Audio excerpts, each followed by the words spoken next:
الحمد للہ رب العالمین،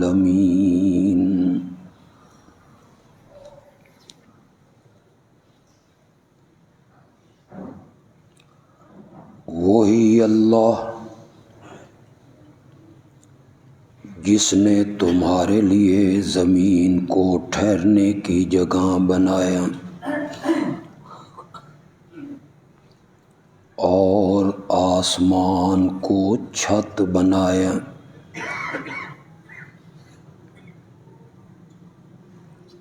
اور تمہیں اچھی اچھی صورتیں عطا کیں،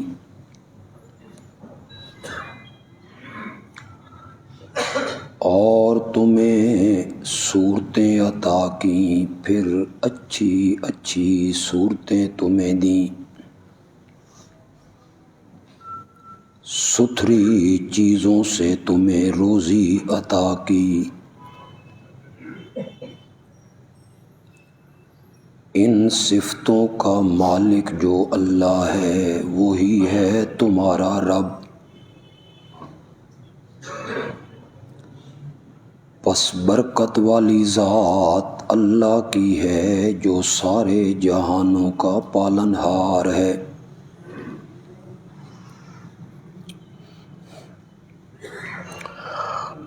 وہ ہمیشہ زندہ ہے، اس کے سوا معبود کوئی نہیں، لہذا خالص کرنے والے اس کے لیے پکار، اسی کو پکارو۔ تمام صفات الوہیت اللہ کے لیے ہیں جو سارے جہانوں کا پالنہار ہے۔ اللہم صلی علی سیدنا و مولانا محمد النبی الأمی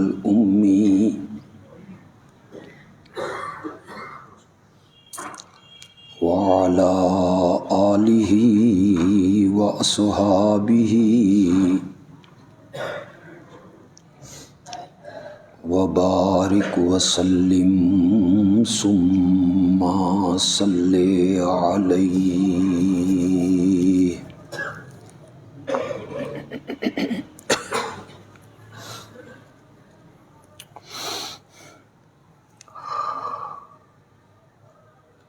یہ حقیقت اپنی جگہ پہ اٹل اور ناقابل تردید حقیقت ہے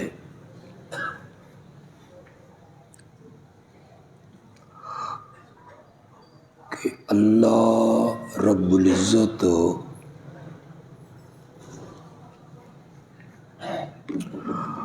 اپنی ذات میں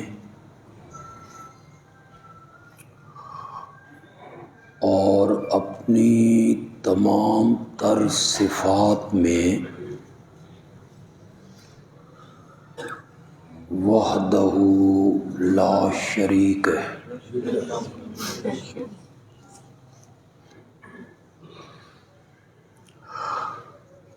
کوئی شخص جب دائرہ اسلام میں آنا چاہتا ہے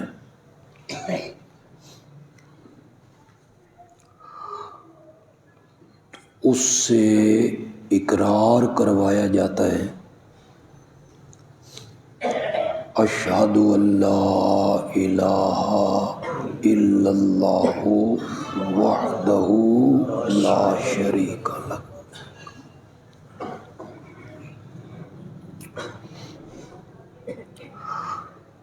تیرے علاوہ کوئی الہ نہیں،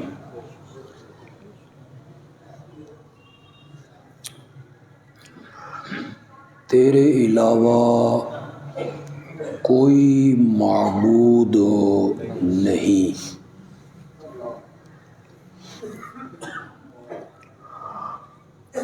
تو اپنی ذات اور صفات کے لحاظ سے اکیلا ہے، اور تیری ذات و صفات میں کوئی بھی شریک نہیں ہے۔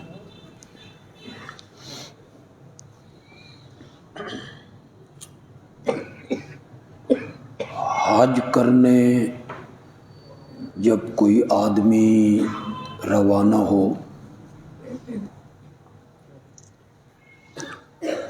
اور وہ عمرے یا حج کا احرام باندھے،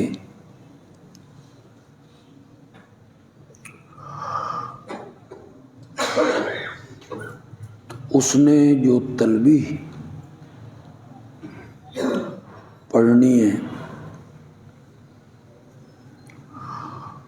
اس میں اس سے اقرار کروایا جا رہا ہے، لبیک اللہم لبیک لا شریک لک لبیک ان الحمد والنعمت لک والملک لا شریک لک۔ 2 دفعہ حج کرنے والے سے اقرار کروایا جا رہا ہے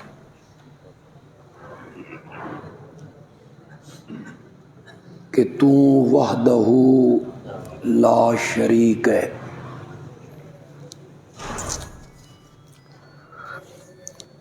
اس کی ذات میں اور اس کی صفات میں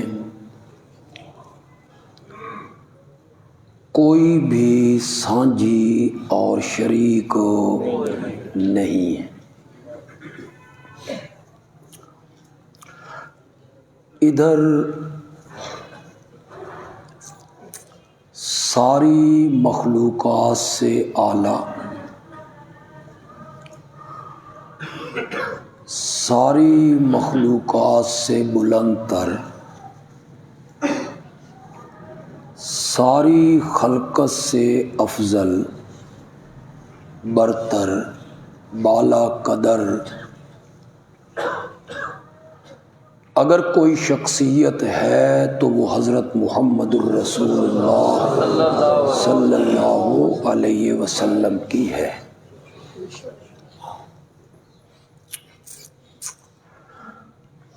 انہیں تمام نبیوں کا امام بنایا گیا۔ شب معراج میں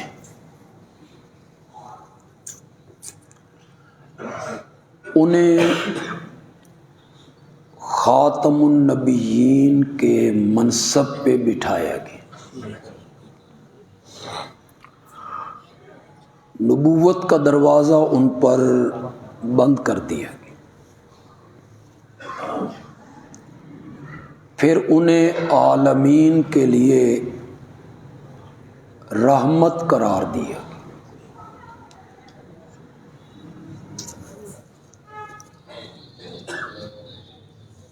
اگر کوئی ہستی رب کی صفتوں میں شریک ہوتی تو وہ ہستی ہے حضرت محمد الرسول اللہ صلی اللہ علیہ وسلم کی۔ لیکن ہم دیکھتے ہیں کہ ان دونوں کی ذات الگ الگ ہے۔ اللہ اللہ ہے اور محمد محمد ہے صلی اللہ علیہ وسلم۔ ان کی صفات بھی الگ الگ ہیں۔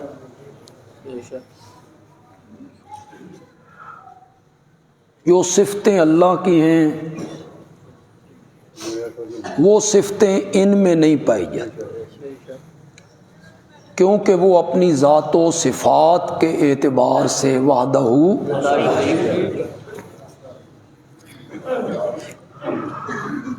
ذات دونوں کی الگ الگ ہے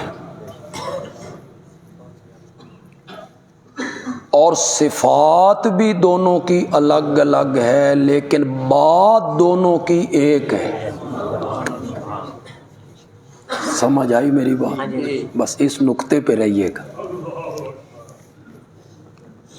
ذات و صفات دونوں کی الگ الگ ہیں، اس کی صفتیں الگ ہیں، ان کی صفتیں الگ، ان کی ذات الگ ہے، ان کی ذات الگ ہے، لیکن بات دونوں کی ایک ہے۔ من یطع الرسول فقد اطاع اللہ، جس نے میرے رسول کی اطاعت کی اس نے حقیقت میں اللہ کی اطاعت کی، دونوں کی بات ایک۔ اطیعوا اللہ و اطیعوا الرسول، اللہ کی اطاعت کرو اور اللہ کے رسول کی اطاعت کرو۔ وما ينطق عن الهوى ان هو الا وحی یوحی، میرا پیغمبر اس وقت تک لب نہیں کھولتا جب تک میرا حکم نہیں ہوتا۔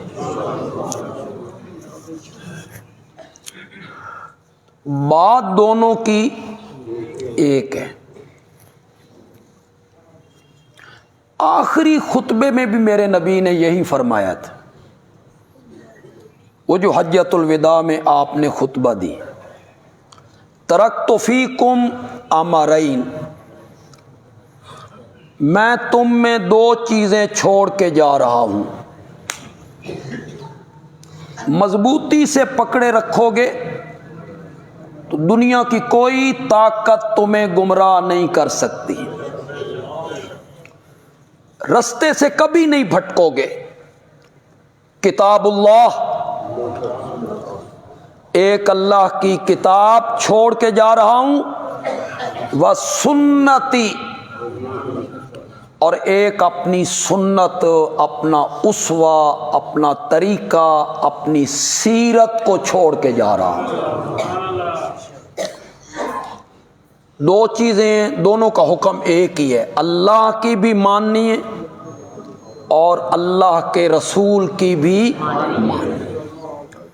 یہ نہیں ہے کہ صرف قرآن، یہ جو ایک نظریہ دیا جا رہا ہے کہ قرآن کافی ہے اور اس کے ہوتے ہوئے کسی چیز کی ہمیں ضرورت نہیں، اور حدیثیں جو ہیں یہ اجمیوں کی سازش ہے، اس کے پیچھے مجوسی ہیں یا اس کے پیچھے ایرانی ہیں، اور یہ جھوٹ کا پلندہ ہے الیاذ باللہ، یا ان کا تمسخر اڑایا جاتا ہے، مذاق اڑایا جاتا ہے۔ میں یہ کہتا ہوں کہ ہر حدیث جو حدیث کی کتابوں میں آ گئی، ضروری نہیں کہ آپ اسے مانیں، اسے پرکھیں، وہ اس ترازو پہ پورا اترتی، اگر اس ترازو پہ پورا اترتی ہے، اس پر کوئی گرہ نہیں ہے، اس کے راوی جو ہیں وہ کھرے ہیں، ان میں کوئی کمزور، جھوٹا، حافظے کا کمزور یا وضع کرنے والا اگر نہیں ہے، تو پھر اس ارشاد نبوی کو ماننا بھی کیا ہے؟ ضروری ہے۔ یہ تو قرآن نے اس طرف کئی مقام پہ اشارہ کیے۔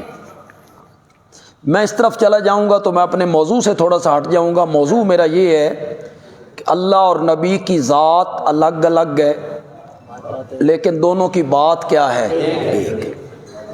صفات الگ الگ ہیں، لیکن دونوں کی بات کیا ہے؟ ایک۔ میں نے کئی دفعہ بیان کیا، آپ بھی اس آیت سے واقف ہیں۔ حضرت ابراہیم علیہ السلام بیت اللہ کو تعمیر کرتے ہوئے دعا مانگ رہے ہیں، ربنا وابعث فیہم رسولا، اے ہمارے پالن ہار، یہ مکان ہم نے بنا دیا ہے بیت اللہ، لیکن مولا مکان اچھے لگتے ہیں مکینوں سے، اور گھر اچھے لگتے ہیں آباد کرنے والوں سے، مکان ہم نے بنا دیا ہے، آباد کرنے والا محمد تو بھیج دے صلی اللہ علیہ وسلم۔ یہاں رسولن سے میرے نبی مراد ہے، اس لیے کہ حضرت ابراہیم علیہ السلام کے ساتھ دعا میں جو بیٹا شامل ہے وہ حضرت اسحاق نہیں ہے، وہ حضرت اسماعیل ہے۔ تو معلوم ہوتا ہے یہ نبی بھی کس کی نسل میں سے آئے گا؟ حضرت اسماعیل کی نسل میں سے آئے گا۔ سارے نبی حضرت اسحاق کی اولاد میں آئے، حضرت عیسیٰ تک حضرت اسماعیل کی اولاد میں کوئی نبی نہیں آیا۔ ان کی اولاد میں اللہ نے ایک ہی ہیرے کو سنبھال کے رکھا ہوا تھا، اور وہ میرا نبی تھا صلی اللہ، وہ حضرت اسماعیل کی اولاد میں۔ مولا بھیج ان کے اندر ایک رسول، یہ رسولن کی جو تنوین ہے نا، یہ عظمت کے لیے، عظمت کا معنی دے رہی ہے۔ کیا معنی کریں گے؟ ایک رسول بھیج نہ، بھیج ان کے اندر ایک عظیم الشان رسول۔ اس تنوین نے، نون تنوین نے عظمت کا معنی دیا، بھیج ان کے اندر ایک عظیم الشان رسول۔ مولا پہلے تو کہتا رہا، میں مانتا رہا، تو نے کہا گھر چھوڑ دے، میں نے کہا لبیک، تو نے کہا آگ میں کود جا، میں نے کہا جیسے تیری مرضی، تو نے کہا وطن چھوڑ دے، میں نے کہا حاضر ہوں، تو نے کہا دودھ پیتے بیٹے کو بیابان جنگل میں چھوڑ کے آ، پیچھے مڑ کے ویکھنا بھی نہیں، میں نے کہا جیسے تیرا حکم، تو نے کہا اس 13-14 سال کا بچہ جو تیرے ساتھ دوڑنے لگا ہے، اس کے گلے پہ چھری رکھ دے۔ میں نے دوسری بات نہیں کی، مولا پہلے تو کہتا رہا، میں مانتا رہا، ہن واری آئی میری، میں نے اس کا انعام تو لینا ہے نا مولا، انعام میں نے کوئی معمولی چیز نہیں مانگنی، میں نے بھی وہ مانگنا ہے جو تیرے خزانے میں ہے، یہ ایک اس جیسا ہے بھی کوئی نہیں مخلوق میں نے بھی وہ مانگنا ہے۔ وَبَعَثْ فِيهِمْ رَسُولًا، بھیج ان کے اندر ایک عظیم الشان پیغمبر، بھیج ان کے اندر ایک رفیع المرتبہ پیغمبر، ایسا پیغمبر جس کی اداؤں کو بھی تو قرآن بنا کے نازل کر دیتا ہے، ایسا پیغمبر ان کے اندر بھیج، منہم، انہی میں سے 14 طبقوں کا جو سردار ہوگا،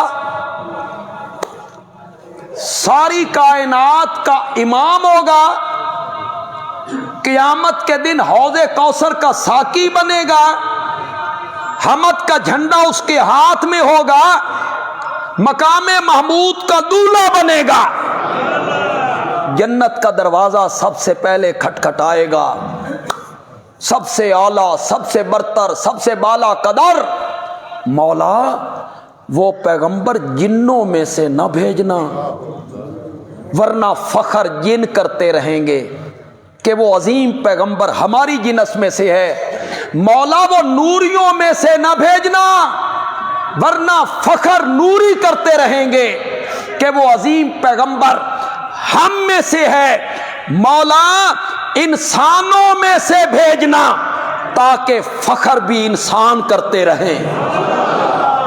کہ وہ عظیم پیغمبر ہم میں سے ہے۔ یہ جو نبی پاک کے متعلق کہتے ہیں کہ آپ نور ہیں، پہلے ایتے فیصلہ کر لو مقام انسان کا بلند ہے یا فرشتوں کا بلند ہے؟ پہلے ایتے فیصلہ کر لو۔ نبی کو اعلیٰ مرتبے سے ہٹا کے ادنا مرتبے میں لانا چاہتے ہو؟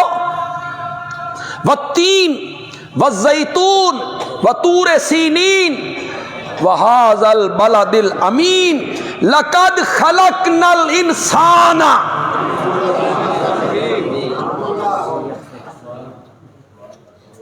پانچ قسمیں اٹھائیں، 4-5 قسمیں۔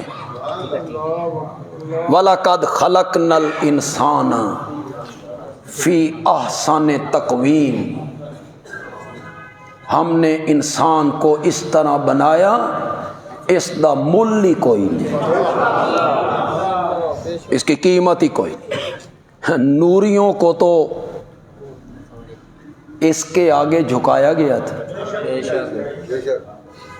انی خالقم بشرن، کیا کہا تھا اللہ نے حضرت آدم کو؟ فرشتوں کو کیا کہا؟ انی خالقن بشرن، میں بنانے والا ہوں کیا؟ بشر۔ جب بنا لوں، اذا سویتہ، اس کو برابر کر لوں، ونفخت فیہ من روحی، اور اس میں اپنی روح پھونکوں۔ اضافت تشریفی ہے، ہوں تو سمجھانا پڑنا بے اضافت تشریفی کی بلاؤں دی، یعنی شرف ظاہر کرنے کے لیے روح کی اضافت اپنی طرف کر دی، اس کا شرف، اس کی عظمت بیان کرنے کے لیے میں اس میں اپنی روح پھونکوں، پھر سجدہ کرنا ہے، پھر اس کے سامنے جھکنا ہے۔ روح پھونکنے سے پہلے نہیں کرنا، اس لیے کہ ہم آدم کو بھی دکھانا چاہتے ہیں تیرا مرتبہ کیا ہے، ہم آدم کو بھی دکھانا چاہتے ہیں تیری عظمت کیا ہے، ہم آدم کو بھی دکھانا چاہتے ہیں تیری شان کیا ہے، ہم آدم کو بھی دکھانا چاہتے ہیں تیرا درجہ کیا ہے، تیرا شرف کیا ہے۔ موضوع میرا نہیں، لیکن میں صرف اشارہ کر کے آگے بڑھ جاؤں گا۔ ہم آدم کو دکھانا چاہتے ہیں، اور جب تک روح موجود نہ ہو تو وہ دیکھ نہیں سکتا۔ روح موجود نہ ہو تو وہ دیکھ نہیں سکتا، اور ہم اسے دکھانا چاہتے ہیں، اس لیے جب ہم روح پھونک دینا فَقَعُوا لَهُ سَاجِدِينَ، جبریل کو بھی جھکا دیا آدم کے آگے، اور یہ ہمارے نبی کو مقام بشریت سے نکال کے نور ہیں۔ پہلے فیصلہ تو کرو مقام کس کا بلند ہے؟ نور کا مقام بلند ہے یا آدم اور اولاد آدم کا مقام بلند ہے؟ اللہ اکبر، پتہ نہیں میں کہنا کیا چاہتا تھا۔ دونوں کی ذات الگ الگ ہے، لیکن دونوں کی بات کیا ہے؟ ایک ہے۔ ذات میں فرق ہے لیکن بات دونوں کی ایک ہے۔ جو میرے نبی کی بات ہے وہی رب کی بات، اور جو رب کی بات ہے وہی میرے نبی کی بات۔ حافظہ میرا بھی کمزور ہے لیکن تھوڑا میرے تو بھی کمزور۔ حضرت ابراہیم علیہ السلام کی دعا کا ذکر کر رہا ہے، میرے ذہن میں تو آگے 4 ڈیوٹیاں اس پیغمبر کی ذکر کی۔ کتنی؟ 4۔ یتلو علیہم آیاتک، پہلی ڈیوٹی، تیری کتاب کی آیتیں پڑھ پڑھ کے سنائے۔ ایک، یعلمہم الکتاب، پھر انہیں کتاب کی تعلیم دے۔ آیا ذہن میں کہ کوئی نہیں؟ انہیں کتاب کی والحکمہ، اپنی سنت، اپنا طریقہ انہیں سکھائے، وَيُزَكِّيهِمْ، اور چوتھی ڈیوٹی یہ ہے کہ جو اس کی محفل میں آئے نا، گناہوں میں لتھڑے ہوئے لوگ، بت پوجنے والے لوگ، سود کھانے والے لوگ، شراب پینے والے لوگ، لڑکیوں کو زندہ قبروں میں گاڑنے والے لوگ، قاتل، ڈاکو، ظالم، لٹیرے اس کی محفل میں آئیں، وہ ہاتھ لگائے اور زمین کے ذروں کو آسمان کے تارے بنا کے رکھ دے، تزکیہ کرے، تزکیہ کرے، ان کے دلوں کا کیا کرے؟ تزکیہ کرے۔ پڑھے لکھے جتنے لوگ بیٹھے ہو، کیا میرے نبی نے یہ چاروں ڈیوٹیاں دیں کہ نہیں دیں؟ دیں۔ یتلو علیہم آیاتک، ایتیں پڑھ پڑھ کے سنانا، بس ختم ہو گیا کام۔ بھئی اتنا ہی کام تھا نبی کا کہ قرآن لائے پڑھ کے سنا دے؟ دوسری ڈیوٹی یعلمہم الکتاب، کتاب سکھائے، پڑھائے، تعلیم دے۔ کیا معنی؟ اس آیت کا یہ معنی ہے، اس حرف کا یہ معنی ہے، اس کلمے کا یہ معنی ہے، اس آیت کا یہ مفہوم ہے، یہ بتائے۔ بتایا یا نہیں بتایا؟ سکھایا یا نہیں سکھایا؟ تعلیم دی یا نہیں دی؟ دی۔ وہ کہاں ہے؟ حدیث میں۔ قرآن تو ہو گیا یتلو، تلاوت وہ تو ہو گئی، تعلیم کہاں ہے؟ ہمیں بھی سمجھاؤ تعلیم کہاں ہے؟ آسانی سے کہہ دیتے ہو قرآن کافی ہے، اور قرآن کے علاوہ ہمیں حدیث کی یا ارشادات نبوی کی ضرورت نہیں۔ یہ جو میرا نبی تعلیم دیتا تھا، ایتوں کے مفہوم بتاتا تھا، بتاؤ یہ کہاں ہے؟ لا محالہ ماننا پڑے گا کہ جو آپ نے تعلیم دی، ایتوں کا مفہوم سکھایا، یہ حدیث نبوی میں ہو، ارشادات نبوی میں ہو۔ تو اگر احادیث کو نہیں ماننا، اس کا تمسخر اڑانا ہے، اس کا مذاق بنانا ہے، اسے جھوٹ کا پلندہ کہہ دینا ہے، تو پھر یعلمہم الکتاب والحکمہ کہاں جائے گا؟ یاد رکھیے، چور کو سب سے زیادہ خطرہ چوکیدار سے ہوتا ہے۔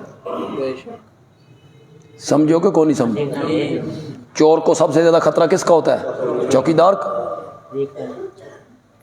وہ سب سے پہلے چوکیدار کو ختم کرنا چاہتا ہے، یا اسے بے ہوش کر دے گا نشہ ششہ دے کے، یا سب سے پہلے اسے گولی مارے گا، پھر وہ آرام سے گھر کا کیا کر دے گا؟ صفایا کر۔ یہ چوکیدار ہوئے ترکڑا، چاروں طرف نظر رکھے، دور سے بھانپ لے کہ کوئی خطرہ ہے، تو پھر اس چور کو اندر داخل ہونے کی جرات نہیں۔ اور چوکیدار ہوئے کمزور تے ستا پیا ہوئے،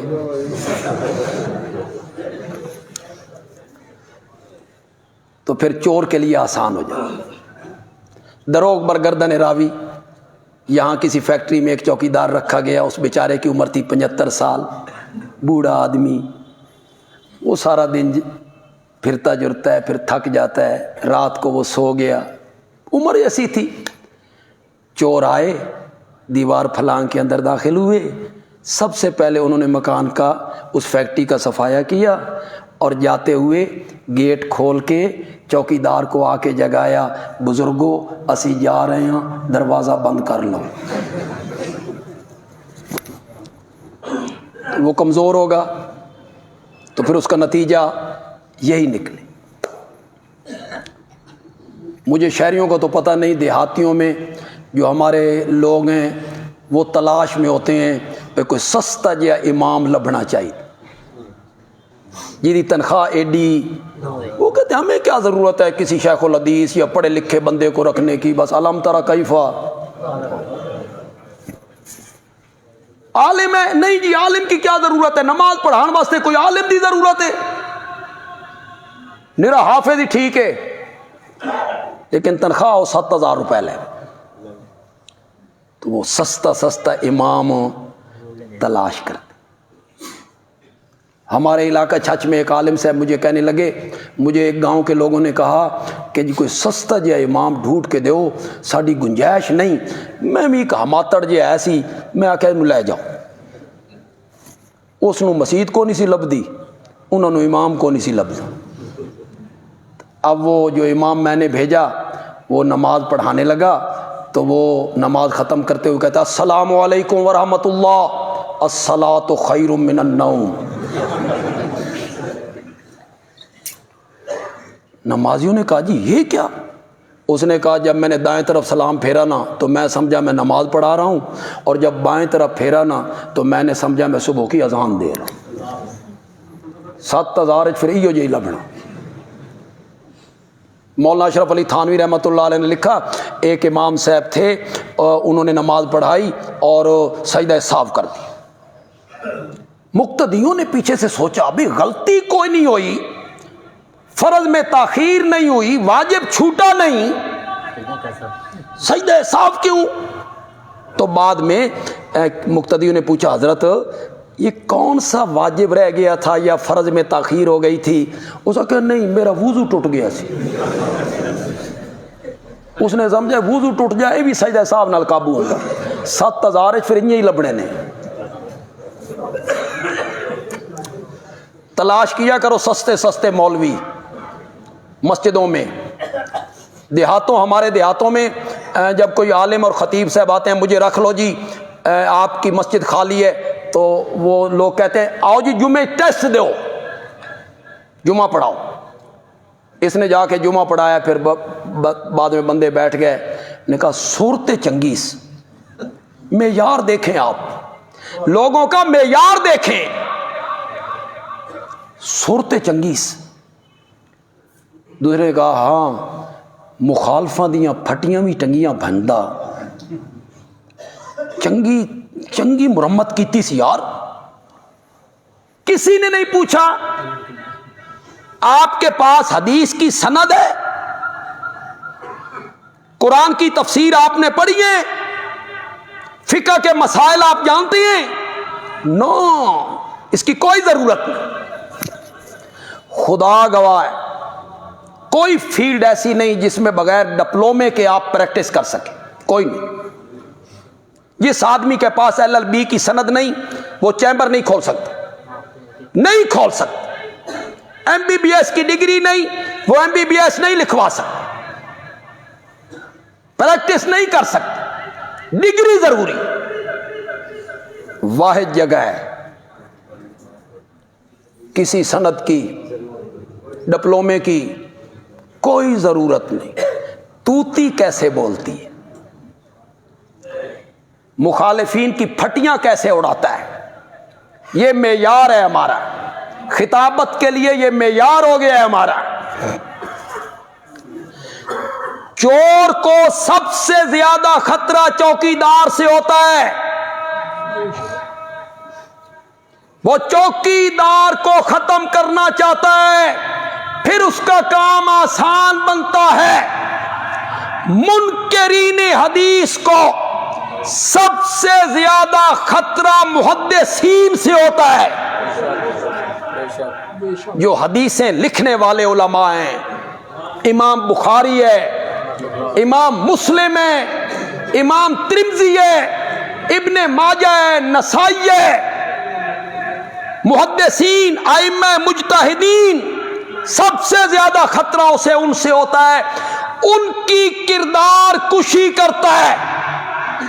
وہ سمجھتا ہے اگر یہ مجروح ہو گئے تو ان کی کتابوں سے اعتماد اٹھ جائے گا، اس لیے وہ حملہ کرتا ہے محدثین پر، ان کی کردار کشی کرتا ہے۔ امام بخاری رحمۃ اللہ علیہ، انہوں نے اپنی کتاب الصحیح، جسے آپ بخاری شریف کہتے ہیں، بیت اللہ میں بیٹھ کے لکھی تھی۔ ہر حدیث کو نقل کرنے سے پہلے وہ غسل فرمایا کرتے تھے، پھر استخارہ کرتے تھے، پھر 2 رکعت نماز نفل پڑھتے تھے، اس کے بعد اس حدیث کو پورے وثوق کے ساتھ اپنی کتاب میں درج کیا کرتے۔ میں یہ نہیں کہتا کہ اس میں جتنی حدیثیں ہیں وہ سب صحیح ہیں، میں یہ نہیں کہتا، انسان ہے وہ، انسان سے غلطی ہو سکتی ہے، اس میں کوئی شک نہیں۔ دنیا کی واحد کتاب ایک ہی ہے جس کے ماتھے کا جھومر ہے، ذالک الکتاب، ایک ہی ہے۔ باقی حدیث کی کتابیں، اللہ ان علماء پہ رحمتیں نازل فرمائے جو اسماء رجال کے علماء تھے، جرح و تعدیل کے علماء تھے۔ انہوں نے ہزاروں راویوں کی تاریخ جمع کر، میں حیران ہوتا، ہزاروں راوی، ان کا ڈیٹا، کب پیدا ہوا، اس کے باپ کا نام کیا تھا، استاد کا نام کیا تھا، کہاں رہتا تھا، کہاں پڑھا ہے، سب جمع کر دی۔ پھر وہ حروف تہجید کے لحاظ سے آپ کو کتابوں میں مل جائے۔ مثلا آپ نے ایک راوی کو دیکھنا ہے انس،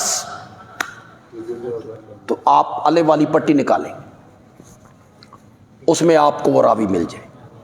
حروف تہجی کے لحاظ سے انہوں نے الگ الگ کر دیا ان کو، ایک ایک کو پرکھا انہوں نے، ایسے نہیں ہیں۔ پھر اس فرمان کو فرمان رسول مانا گیا جو 16 آنے اس کسوٹی پہ کیا اترتا ہے، پورا اترتا ہے۔ یہاں تک تحقیق کی گئی۔ مثلا میں ایک مثال دیتا ہوں، سونا نہیں، میں ایک مثال دیتا ہوں۔ میں کہتا ہوں میں نے مولانا حسین علی سے سنا، میں آپ کو بیان کرتا ہوں کہ میں نے مولانا حسین علی سے سنا، تو جب میرا ڈیٹا نکالا گیا تو اس میں لکھا ہوا تھا کہ یہ مولانا حسین علی سن 1944 میں فوت ہو گئے۔ 1944، بندے عالوی تو اس وقت پیدا بھی نہیں ہوا، اس نے مولانا حسین علی سے کیسے سن لیا؟ یہ ساری چیزیں جمع ہو گئی، ایک ایک راوی کی بات جمع ہو گئی۔ کسی نے اگر جھوٹ بولا ہے وہ پرکھ کے کھل کے سامنے آ گئے۔ میرے عرض کرنے کا مقصد یہ ہے کہ جس طرح اللہ کی بات کو ماننا ایک مومن کے لیے لازم ہے، اسی طرح فرمان مصطفیٰ کو ماننا بھی لازم ہے، لیکن وہ صحیح ہو، مستند ہو، اس کے راویوں پر جرح نہ ہو، کھرا، سونے کی طرح کھرا، اس کی جو سند ہے وہ سونے کی طرح کھری۔ اور سب سے بڑا معیار یہ ہے جو میں آپ کو بتاتا ہوں، ہر وہ حدیث جو قرآن سے ٹکرا جائے، قرآن کچھ کہے اور حدیث کچھ کہے، اس کی تعویل کریں گے۔ کیا کریں گے؟ آج کوئی مشکل جی گلنا نہیں کہ شروع ہو گئی۔ تعویل کا مطلب یہ ہے حدیث کا ایسا معنی کریں گے جو قرآن کے کیا ہو جائے، قرآن اپنی جگہ پہ رہ جائے، فرمان مصطفیٰ اپنی جگہ پہ رہ جائے، اس کا ایسا معنی کر دیا جائے وہ قرآن کے مطابق ہو جائے، اور اگر اس میں تعویل نہیں ہو سکتی تو پھر قرآن کو سینے سے لگا لیا جائے اور یہ کہہ دیا جائے کہ یہ فرمان مصطفیٰ نہیں ہو سکتا، اس لیے کہ میرا آقا قرآن کے خلاف کوئی بات نہیں کر سکتا۔ یہ تو بڑے اصول ہیں، بڑے ضابطے ہیں۔ خود میری ماں نے تعویل کی۔ جب میری ماں کو بتایا گیا کہ بدر میں میرے آقا نے کفار کے لاشوں سے باتیں کی، اور جب پوچھا گیا یا رسول اللہ آپ ان سے باتیں کر رہی ہیں جن میں روح موجود نہیں، تو آپ نے فرمایا یہ سن رہے ہیں، یہ میری بات کو سن رہے ہیں۔ یہ بخاری میں، یہاں تک لوگ حدیث کو پڑھتے ہیں اور ثابت کرتے ہیں کہ نبی پاک نے فرمایا مردے سنتے ہیں، آگے نہیں پڑھتے۔ میری ماں نے جو پوسٹ مارٹم کیا ہے، ام المومنین نے جو اس کی تعویل کی ہے، میری ماں نے جو اس کی تعویل کی ہے، وہ کیوں نہیں پڑھتے ہو؟ اسی حدیث میں اسی کے ساتھ لکھا ہوا ہے۔ ام المومنین کو بتایا گیا کہ ابن عمر یوں کہتے ہیں کہ نبی پاک نے فرمایا وہ سن رہے ہیں۔ میری ماں نے کہا دیکھیں کچھ یار اب کتنی مدت ہو گئی ہے آپ کو میرے پیچھے جمعہ پڑھتے ہوئے اور تقریریں سنتے ہوئے، کچھ عربی یار تو سمجھ جاؤ۔ جو بار بار بھی میں بیان کرتا رہتا ہوں، تو وہ عربی سمجھ جائے نا بندہ تو اس میں لطف بڑا ہے۔ میری ماں نے کیا کہا، کیف یقول رسول اللہ، کیف یقول رسول اللہ صلی اللہ علیہ وسلم، اللہ کے نبی یہ کیسے کہہ سکتی ہیں، وقال اللہ تعالی، جبکہ قرآن میں اللہ کہہ رہا ہے انک لا تسمع الموتى، میرے پیغمبر تو مردوں کو سنا نہیں سکتا۔ اللہ کے رسول یہ کیسے کہہ سکتے ہیں کہ وہ سن رہے ہیں، میں نے ان کو سنایا ہے۔ ماں جی، ابن عمر کہتے ہیں میں خود سنیا۔ میری ماں نے کہا سنیا ہے سمجھیا نہیں، سنا تو ہوگا سمجھا نہیں۔ میرے نبی نے یہ کہا تھا، اللہ اکبر، ام المومنین تیری قبر کو اللہ منور فرما، مزید منور کر دے۔ کیا بات ہے تیرے علم کی، کیا بات ہے تیری ذہانت کی، کیا بات ہے تیری فطانت کی، اور کیا بات ہے تیری قرآن فہمی کی، کتنی مہارت ہے تجھے قرآن کی تفسیر میں۔ ماں جی انہوں نے یہ لفظ کہے ہیں، فرمایا نہیں، میرے آقا نے یہ کہا ہے۔ اب تعویل دیکھو، اس کو کہتے ہیں تعویل۔ میرے آقا نے یہ کہا ہے کہ جس جہان میں یہ مشرکین پہنچ چکے ہیں، وہاں جا کے ان کو اچھی طرح پتہ چل گیا ہے کہ محمد سچا نبی تھا۔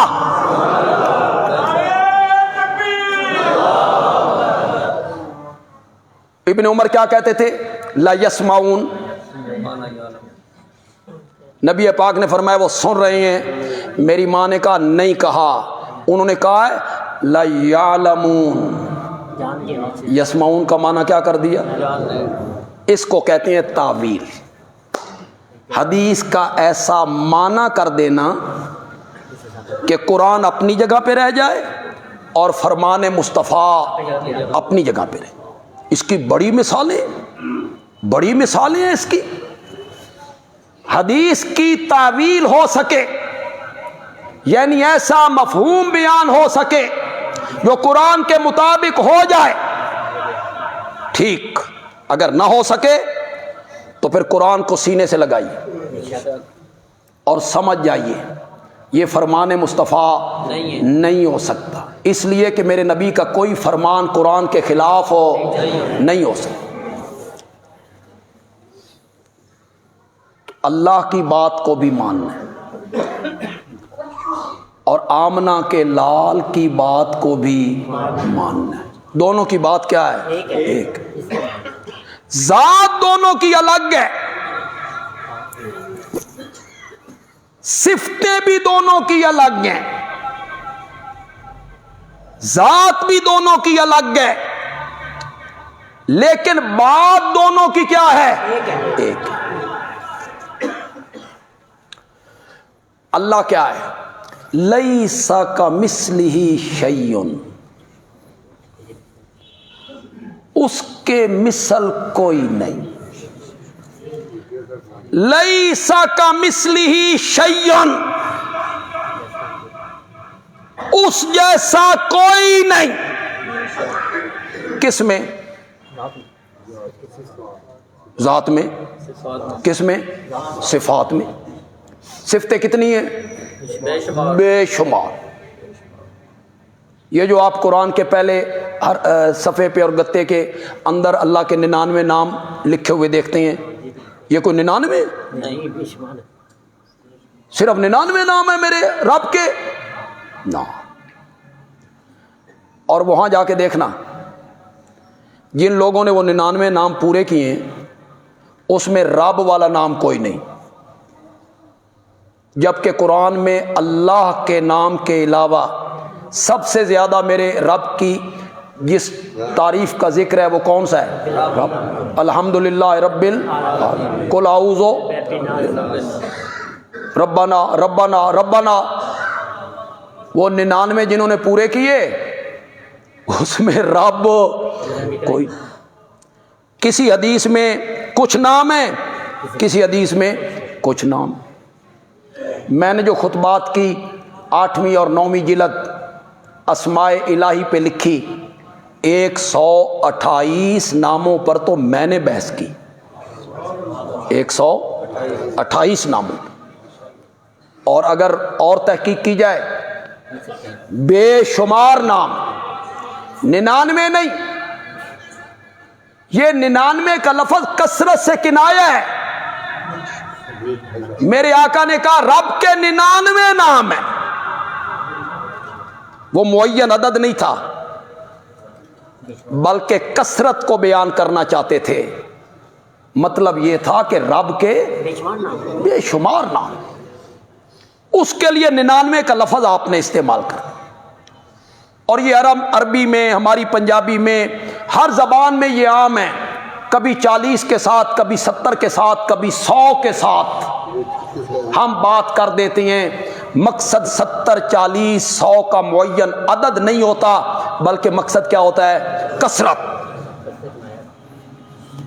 قرآن نے اس کو ذکر کیا، استغفر لہم او لا تستغفر لہم ان تستغفر لہم 70 مرتن.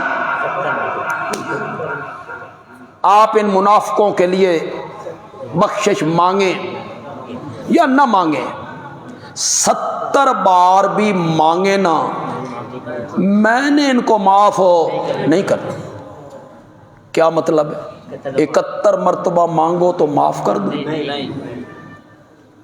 تو یہ 70 کا لفظ کیا ہے؟ کثرت سے کنایہ. جتنی دفعہ بھی آپ مانگیں میں نے ان کو معاف نہیں کرنا. میری امت کے 70,000 آدمی ایسے ہیں جو بغیر حساب کتاب کے جنت میں جائیں گے. وہ معین عدد نہیں کہ گن کے 70,000 نہ، یہ 70 کا لفظ کثرت سے کیا ہے؟ کنایہ. ایک اور حدیث اس کی تائید بھی کرتی. میرے آقا نے فرمایا یہ 70,000 جو بغیر حساب کتاب کے جنت میں جائیں گے، ان میں سے ہر ایک کے ساتھ پھر 70,000.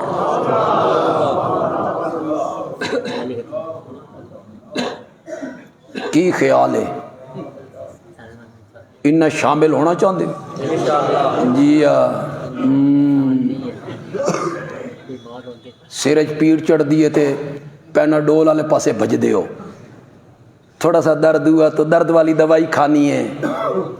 اور ان 70,000 کی صفت میرے رب نے، میرے آقا نے گنی، بیمار ہوں گے تو علاج نہیں کروائیں گے۔ ہوں بولو، ہوں چپ کر گئے ہو بالکل۔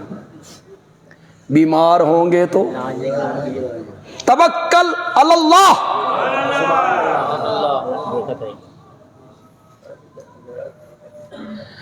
تعویذ گنڈوں کے پیچھے نہیں بھاگیں گے۔ تھوڑیاں جتیاں گھس گئیں بھاج بھاج کے، وہ عامل ہے جی، وہ جن نکالتا ہے جی، وہ جادو کو کرتا ہے، موئے دا سر کرتا ہے، سب فراڈیے، سب 2 نمبر، ایسے ظالم ہیں۔ بچی کو نفسیاتی مرض ہوتا ہے، بچے کو نفسیاتی مرض ہوتا ہے، ذہنی تکلیف ہوتی ہے، یہ خبیث اسے جادو اور جن بنا کے اس کی بیماری کو اتنا بڑھا دیتے ہیں کہ پھر وہ ڈاکٹروں کے کنٹرول میں بھی نہیں رہتا، پھر وہ پاگل ہو جاتے، وہ بچیاں پاگل ہو جاتی، بچے پاگل ہو جاتے۔ یہ ایسے ظالم ہیں۔ دکانداریاں ہیں، دکانداریاں،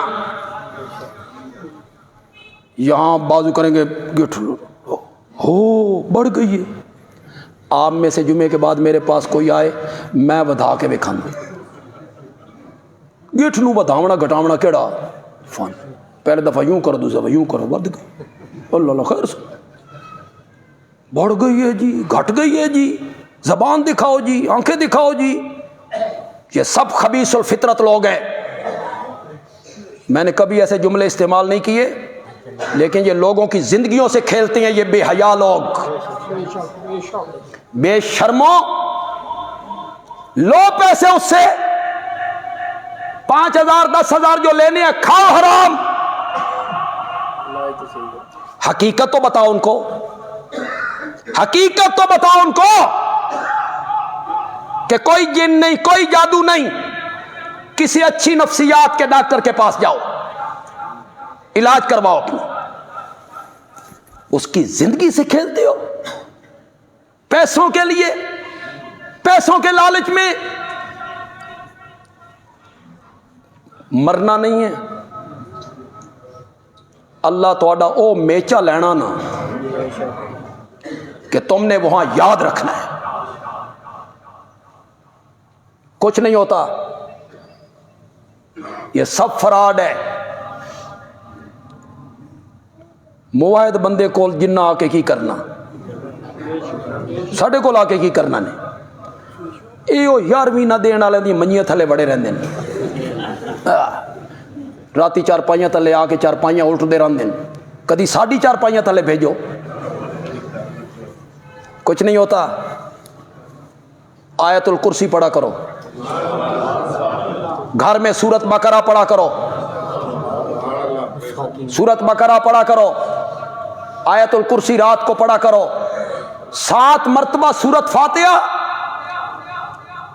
7 مرتبہ پہلے درود ابراہیمی شروع میں، 7 مرتبہ سورت فاتحہ، 7 مرتبہ آیت الکرسی، 7 مرتبہ چاروں کل، آخر میں پھر 7 مرتبہ درود ابراہیمی۔ یہ روزانہ 1 مرتبہ پڑھو، بچے پڑھیں، آپ پڑھیں، خود پڑھو۔ انہاں بہروپیاں کو جان چھڑاؤ اپنی، یہ بہروپیے لوگ ہیں، یہ سب فراڈ کرتے ہیں، فریب ہے، کچھ حقیقت نہیں۔ میرا جمعے کا جو موضوع میں نے شروع کیا وہ آپ کے ذہن میں آگے کیا موضوع شروع کیا؟ نبی اور رب کی ذات الگ الگ ہے، نبی اور رب کی صفات الگ الگ ہیں، لیکن دونوں کی بات ایک ہے، بات دونوں کی ماننی ہے، لیکن دونوں کی ذات میں کیا ہے؟ فرق ہے۔ وہ میں انشاءاللہ آئندہ جمعے پہ آپ ذرا جلدی آئیں گے اور اس موضوع کو آپ سنیں گے۔ قصیدہ بردہ شریف کے بارے میں آپ کی کیا رائے ہے؟ سننا جائز ہے یا نہیں؟ مجھ سے پوچھیں کہ قرآن کے بارے میں آپ کی کیا رائے ہے؟ جتنی دیر قصیدہ بردہ سننا نا، یہ سنو، یہ پڑھو، اس کو پڑھو، یہ کتاب ہے پڑھنے والی، اس کتاب کو پڑھا کرو، اس کے علاوہ کسی کی کوئی حقیقت نہیں ہے۔ جب سورج غروب ہو جائے تو کام چھوڑ کر گھر واپس چلے جائیں، لیکن ہم تو 9 بجے تک پیسے کمانے میں محنت کر رہے ہیں۔ ایسی کوئی حدیث نہیں ہے کہ سورج غروب ہو جائے تو آپ گھروں کو واپس چلے جائیں، کوئی ایسی حدیث میرے خیال میں، میرے نظر سے تو نہیں گزری۔ ہاں یہ ہوتا ہے کہ چلو گھر جائیں، بال بچوں کے ساتھ کچھ وقت گزاریں، بچوں کو کچھ وقت دیں، تو یہ ایک دنیاوی نقطہ نظر سے ایک بات ہے۔ آج انشاءاللہ 18 بلاک میں درس قرآن انشاءاللہ ہوگا جی، اور میں خود درس قرآن 18 بلاک میں مغرب کے بعد انشاءاللہ دوں گا۔